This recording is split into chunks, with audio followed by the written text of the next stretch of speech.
Welcome to another episode of NintendoFuse Industry Talk. I'm your host, Barry, and today I'm joined by a very special guest, my friend Dan Butchko.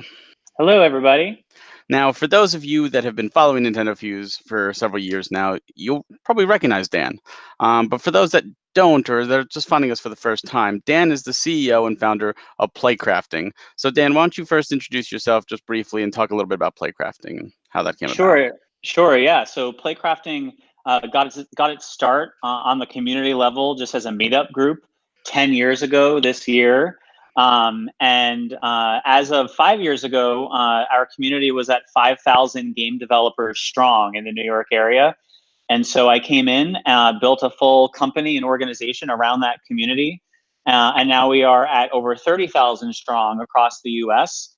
And our biggest goal is to make sure as many people are playing games and making games as possible. And so we do a number of events all year round in New York, San Francisco, and Boston, as well as some other places.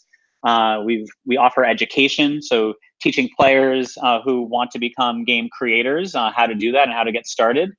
Of course, we have our big events like Play NYC, the biggest global game jam site in the US, and our own award show called the Bit Awards. And then most recently, we've been partnering with a bunch of huge companies to work with game developers in our community to make new games that wouldn't have been made or available to folks otherwise. So we've got a lot going on, but super excited to talk about Play NYC because it's still by far the biggest and craziest thing that we do in one given weekend throughout the year.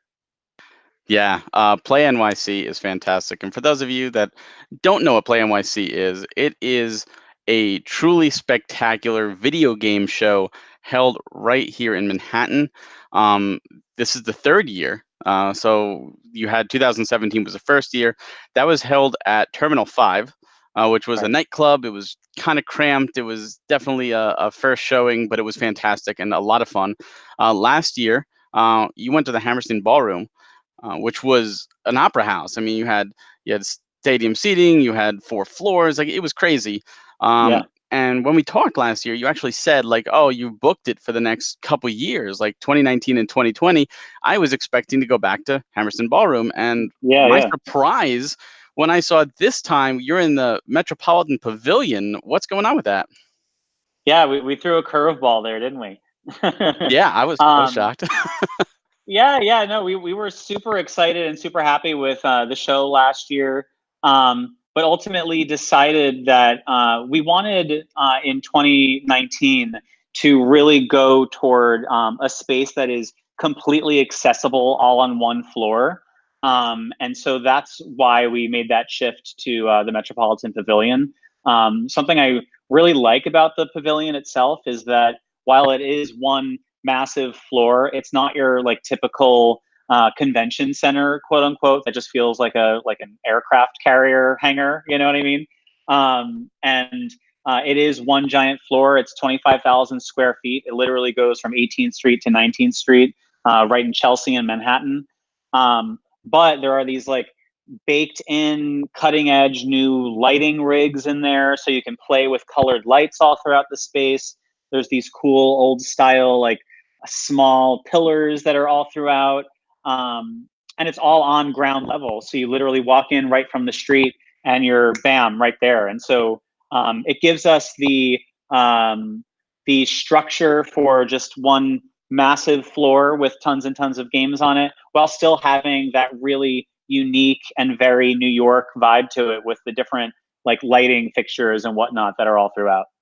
Now, how difficult was that? Because that's one thing I did notice, and also threw me for a loop, seeing the one floor, especially because Terminal 5, like the main floor was packed and it was great. And then when you went upstairs, it was very cramped. It was so cramped, it Mhm. was hard to really do anything. And you Yeah. packed so many developers in that really small spot.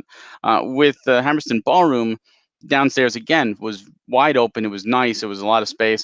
Upstairs wasn't as bad, but it was still kind of cramped because we were pretty much using the seating to create aisles for people to have those games. How has the challenge been now adapting that one floor? Because in my opinion, I think the one floor will work better. It worked better the bottom floor, the ground floor on Terminal 5 and Hammerston. How is the challenge of designing this to fit everybody and to accommodate everybody?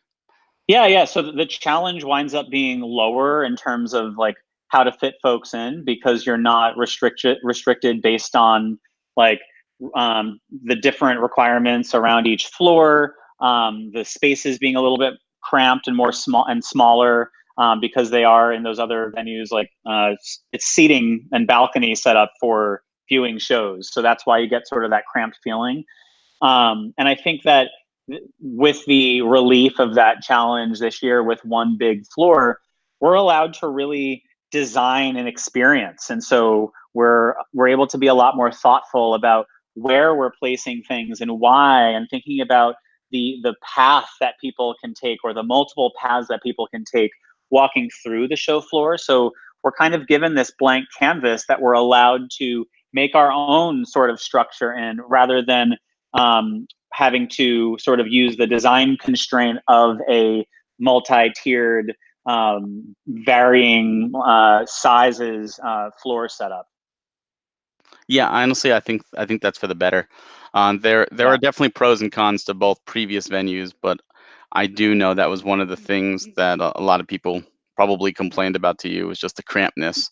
I know Terminal 5 was exceptionally bad with there were some developers I couldn't even get to, and I was like, I want to see your game, but there's no way getting in there. Yeah, Uh, and in like the first couple of years, it was really important to me and to the team working on Play NYC. You know, you launch a convention for the first time; it's not really known yet because it's the first time you're doing it. So the idea of having these sort of landmark, historic venues that aren't typically known for these kinds of things um, gave it sort of that like edge to it that that you couldn't get anywhere else. But now we're in year three, and people know what Play NYC is by now, and we're able to have sort of that flexibility, and we're able to go to a space and like decide what structure we want to make with the overall show, and not have the structure of the space define what the experience is going to be, like in that opposite way. See, it's funny too because I think that's one of the things you said to me is that you enjoyed taking these unconventional places and turning them into a life of its own, into creating what you can with the space given. And this is almost like scrap that. We're gonna make our own thing, do our own thing. Now, I'm assuming obviously 2019 on 2020 that's no longer obviously with the Hammerston. Have you made some kind of extended deal with the Manhattan Metropolitan Pavilion, or is this let's see how it is in 2019 and decide 2020 onwards after? Yeah, right now it's just for 2019. So we're just taking it year by year for the time being. But the folks at the pavilion are great.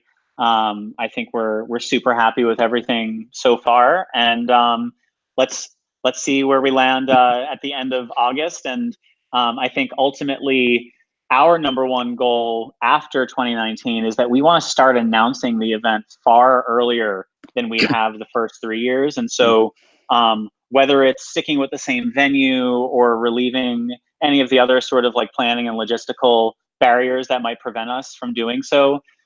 That's my biggest goal right after Play NYC 2019 is setting us up to announce Play NYC 2020 much further in advance, so that we have the time and the capacity and can get the word out there far enough in advance to just make sure even more people know about it, and folks can plan to come in from out of state, out of country. You certainly have folks from out of state and out of country that come in, but we want to make sure that this becomes a real center for just having a blast of a weekend in New York with tons and tons of games. And so the more that we can plan in advance and announce earlier, the better. And so I think going into the immediate post Play NYC, that'll be a big goal of ours. Yeah, it's one of the things like E3, like when leaving, there's like the sign that says "See you," next I year, and the know exact dates and all that, and it's like, oh, that's that's always been the dream. Like the day that we're able to do that, I will be really happy. I Right I hope now, it's this year. yeah. I mean, right now I'm happy if we can do it like 6 months before, but it's really just a credit to the Playcrafting staff and team, as well as our community of developers and fans and everybody that's involved with it. How passionate and how dedicated they are, that from like early May to early August, from announcement to event, that so much comes together and so many people join on and so many people attend in the end. So just imagine the possibilities when that tight period of time is extended two or threefold. That's super exciting to me. Yeah, I really hope that happens sooner versus later, because I think this is a show that people really need to be there. And it's one of those things, like, people have asked me, like, oh, would you like to go to E3? Would you like to go to E3? And if you asked me 5 years ago, yeah, I would have loved to have gone to E3. Now I feel that show is just too big, and I gain so much more staying at home and being able to watch all the press and don't have to Yeah, leave. Like, I feel like I get honestly more out of it. Where Play NYC, I feel, is a more personal show. And I feel you could watch the recaps, you could watch the videos and all that that comes out of it, and that's great. But it's almost like a party just being there, uh, yeah, and there really isn't like an hour. It's not like going to Disney where it's like an hour long, wait just to play one game. If you can't play one game, there's 1,000 others that you can instantly play, and by the time you come back, you'll be able to play. right. And I think that's so great about this show. Yeah, I couldn't agree more, and I think the genesis of Play NYC is very similar to the genesis of Playcrafting, where um, I and the folks around me we were just like so tired of hearing, oh, to work in games or to go to game events or to do anything in person related to games, you have to go to the West Coast. And so we've said, no, screw that. New York is the best city in the world. Like, why can't that happen here? And so that message has really, really resonated with the developers across our community, across the region. And I couldn't agree with you more. It's the kind of thing that like is deeply emotional in many ways for me and for the folks on our team each year when we like open the doors and people go in there, because it is really special and it is unique, and we are not some like megalo corporation running this. We are like a startup company, and a huge dedicated community, and so the folks that are there, like, we know all their stories, we know where their games started, most of them at least. We spotlight all the individual exhibitors and their games in the lead up to the event beforehand, on our Twitter account. So like it is a deeply personal event, and for us, it's very much about using that personal feeling and the power of games to extend it outward to the broader community and bring more and more people into it, and foster that in-person connection. Yeah, it's so true. Everybody that I've met in the past 2 years, from Playcrafting staff to the developers, has been nothing but nice. Like, it's just such great experiences, and even the people, the attendees, like, everyone just seems to just be having a good time. Like, that was the vibe I had. Last year Yeah, we had, and the last 2 years we've had a bunch of our fans go, and got some feedback from them, and like, it was all genuinely positive. Like, so many people were like, "This was a fantastic show." A lot of people enjoyed 2018 more than 2017, and I do agree. I think cool. 2018 was a better show. So what makes this year different? Like, say someone did go to 2017 and did go to 2018, and they're like, do I want to take a year off? Like, should I go back to 2019? Like, what makes like 2019 the year you have to go to? Sure. Yeah. So we just had this conversation internally last week. This year, much of the same sort of energy and experience will be in place from the previous years, but we have more exclusives than we have in past years, and we have a whole lot more partners who have joined us. So on one hand, we have our 5 exclusive graffiti games that are commissioned for the show. We do that each year, but each set is different than the year before. And those are games that are built for Play NYC. They aren't available anywhere else beforehand. Some of them do go on to get additional funding and be fully developed. One of last year's graffiti games called Bizarre Barber, which was this great VR game where you're like cutting people's hair on the subway, but in like a very whimsical and like funny kind of way, went on to get additional funding. And so now they are back this year as an actual exhibitor, showing their game, which is coming far along and will be released on Oculus in the near future. So we have the exclusive graffiti games again this year. We will have 3 games from New York studios that have only been shown at E3 so far. They are from the teams over at Ink Stories, who have made 1979, Revolution, Black Friday. The folks over at Angry Array, who did a game called Paolo's Wing, which was at the first Play NYC. And then Streeto Studios, who are like a fan favorite in the playcrafting community. Those 3 games were made through our partnership with Verizon, as part of their big push for 5G and showcasing the possibilities of technology. So those 3 games so far have only been playable on the show floor at E3 this year. And so they'll be there this year. We're also debuting 6 brand new games from mobile studios in the New York area. That's through our partnership with Bose for their new Bose AR technology. And so Bose will be in the space with this space called the Bose ARcade. So folks can come in, they can try out the new Bose frames, which are like sunglasses with an accelerometer, magnetometer, gyroscope in them, as well as this like mapped on your ears audio, and experience these new games that were made by New York developers for the first time, and try out the actual hardware, which is very, very new. So we have those pieces. One thing that we haven't announced yet that I can share on here is Games for Change is joining us for the first time this year. And they will be there with something we're calling Games for Change Island. And so as part of Games for Change Island, we're going to have a couple of like heavy hitter games represented for the first time. So we'll have Gris on there. We'll have Nintendo Labo there. So Games for Change is a great organization, and they have awards each year. So we're basically featuring all the games that were their award winners, as well as a number of games that were made by students through their student challenges, which is super, super cool. A couple of other exclusives that have come through. The guys at Decoy Games, who are doing a game called Swim Sanity, they were in the Nintendo Direct right before GDC, the Nindies Direct, releasing on Switch soon. They're doing their first ever official full-scale tournament on site all weekend long. Yeah, which is cool. And they made a like a custom set of trophies for folks that come in and play. So there's a lot of like emergent, new, exclusive games and partners that are coming through this year. Another one that we haven't announced yet that I can share on here too.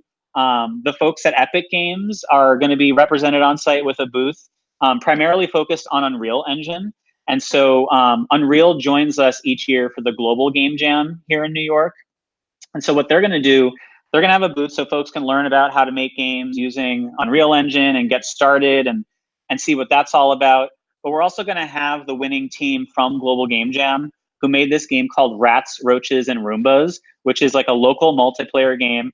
I'll share the footage with you. It's like unbelievable that it was built in 48 hours, and you're literally 2 Roombas like sweeping up dust around a like just a very beautifully rendered dining room, and you get more points based on like just the general dust or dust clumps, or like the occasional roach would come by or a rat. And so it's basically this 1v1 game. That team is going to be inside the Unreal booth all weekend long, making a brand new level based on New York. And then so you can like be there, you can watch it being made. And at the end of the weekend, we're going to be doing like a live tournament for attendees to play the game, like that level, which has never been shown anywhere and people can't play anywhere, and probably win a couple prizes. So those are like some huge, huge new exclusives and big wins that the show has had this year. There might be a few more on top of that. We're talking to some more folks, but I think that those pieces really, really set this year apart. And of course, we have a ton of developers who have shown in previous years that are bringing new builds of games that folks might have played already in past years, or brand new games that they're working on. So you get really this great mix of this recurring, creative, talented, passionate developer community showing off these cutting edge games, as well as these big exclusives and new things, as part of these larger partners and exhibitors that are joining. Yeah, I was gonna ask you honestly, what were you most excited about? But I think you already answered that. That sounds Yeah. incredible. That honestly, that sounds incredible. There have been like I know like I think last year Avalanche Studios was like a big focal point Yeah. with Just Cause 3, and They'll be you had back too. oh, They're back for sure. you had Yep. Slime Song was like up there. The Slime Song developers were right there up front. You had some really really cool games just right there to hit you in the face almost. And this just sounds unbelievable. Like that's awesome to Yeah. see this grow this way. Yeah, it's for us, it's as Playcrafting the entity grows, so too is our community. And so there's been all of this incredible movement, where we do have these like larger companies and larger partners coming in, and they're plugging into our community in ways that are just unheard of, where new games are being made, developers are being paid to make new content. Um, and it's just such a win for the industry in and around New York, the broader industry, and most importantly for the fans, because in the end, it's more and more games that you can play across multiple platforms. And it's the kind of games typically that you don't hear about all the time. So there's just such a sense of discovery within our community that is amplified and mirrored at Play NYC, where you will have a lot of experiences like that, where you turn a corner and you discover something that you had no idea existed, and then you got to have it, you have to play it, and you fall into that loop. And it's that's the kind of thing I love creating here, and sort of having all of these different kinds of puzzle pieces physically represented on the show floor for people to physically experience is just such a blast. There's so many things to get excited about this year. I think that's probably the one thing that I really love about Play NYC is that if you go to like E3, you go to the Nintendo booth, it's a Nintendo rep gonna help you out through the game. If you go to the Sony booth, which there wasn't on this year, but if there was, there would be a Sony rep, or Microsoft booth, it'd be a Microsoft rep. The people who are helping you are the developers. You literally can say, "Oh, Yeah. I didn't like this," and the developer is listening. A lot of times they ask feedback. They want, questionnaires and emails. You could send out emails, and it's just such a great way to build a community. And I think that's one of the things that sets Play NYC apart from all the other Yeah. packs and the GamerCom and all that stuff. I think that's something that is undervalued, and not really touched upon by a lot of the gaming community. And I've talked with a lot of different developers over the years, and that's one of the things I always ask is, hey, are you going to go to Play NYC? I always push like Play NYC, come Play NYC, and more have started to say, it's now more in the cards.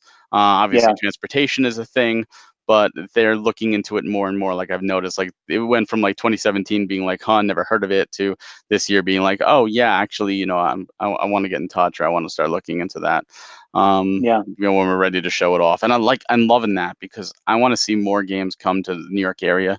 Like you said, it's the greatest city, and we need more representation. Yeah, yeah, for sure. And I think something that's been a real goal of ours too is obviously Playcrafting is active year round on the community level in New York, but there are other like great communities within like the broader New York space, like Games for Change, that are also like focusing on different parts of games, as an industry or for players, et cetera. And we want to use Play NYC as a way to welcome everyone, all kinds of developers, all kinds of communities, all kinds of players.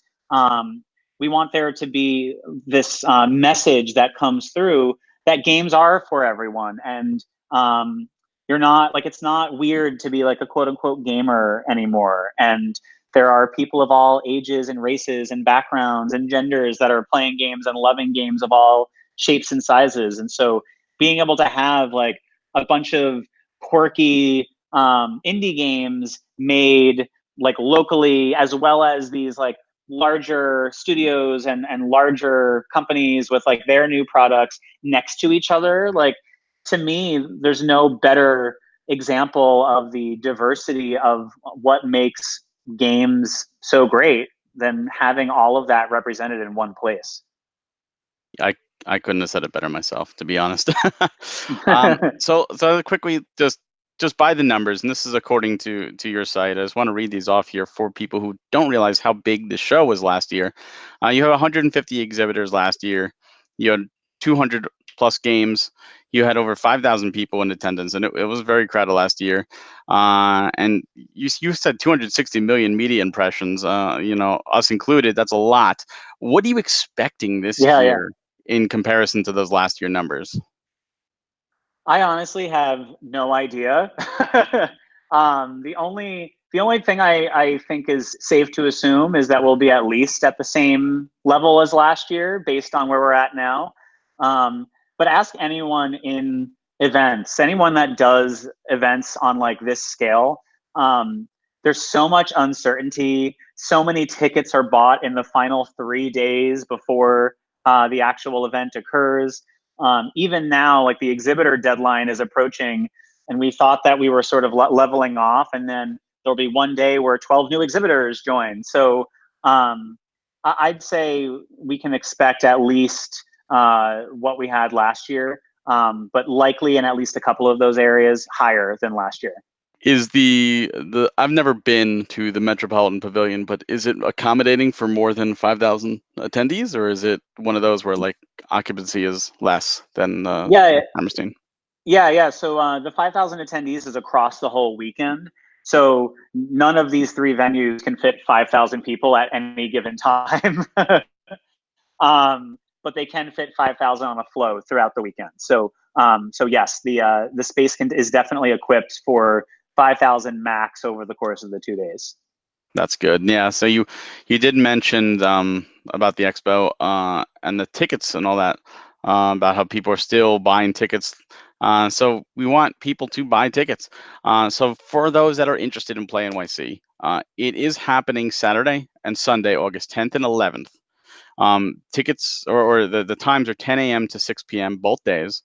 Mhm. That's $25 either day, $50 for the weekend, or there's an early bird I saw weekend, $40, which you can purchase as of now. I'm not sure when that cutoff is, but I know I you can think it's purchase. approaching. I'm sure it's approaching, but if Yeah, you yeah, act quickly, you can get that. I did notice this time you actually have the Devon Pro Pass up for sale, yeah. which wasn't up for sale in previous years. That one's 100. That includes industry only party. There's the industry lounge, and you get in an extra hour earlier on Saturday. Yep. Why did you decide to make that, for the public? Yeah, so we actually have had that in the past, but because of the ticketing platforms we were required to use based on the past two venues, there was no easy way to put that pass on like the regular ticketing site. So it was something that had to exist separately on the Play NYC website. Um, that is a pass that is something that we really like to use to encourage just like broader developers and industry professionals in the region to come to Play NYC and use it as an opportunity to connect, not just with games and to like have a good time, because we want everybody to have a good time, but also to use it as an opportunity to meet other developers, to network, to maybe connect with press as well. And so the industry only party is a great opportunity for that. That press only hour is a great opportunity for that. And then for the first time this year, we do have an industry lounge on the show floor that is only accessible for folks with an exhibitor pass, a media badge, or a Devon Pro pass. And so it's a great like space for folks to set up meetings or to just like get away from the craziness of the show floor. It was something that was highly requested, like a version of it last year, primarily by exhibitors and press folks. And so we wanted to make sure we were answering that feedback. And so making that particular pass more valuable for professionals and developers was a really important goal for us this year. Yeah, that would have been fantastic last year. Yeah. I do very much so. I do know like the hour beforehand, it was very much appreciated, but it was also like hopefully this year it's a little bit better. Like it almost seemed a little mismanaged last year because it was like crazy.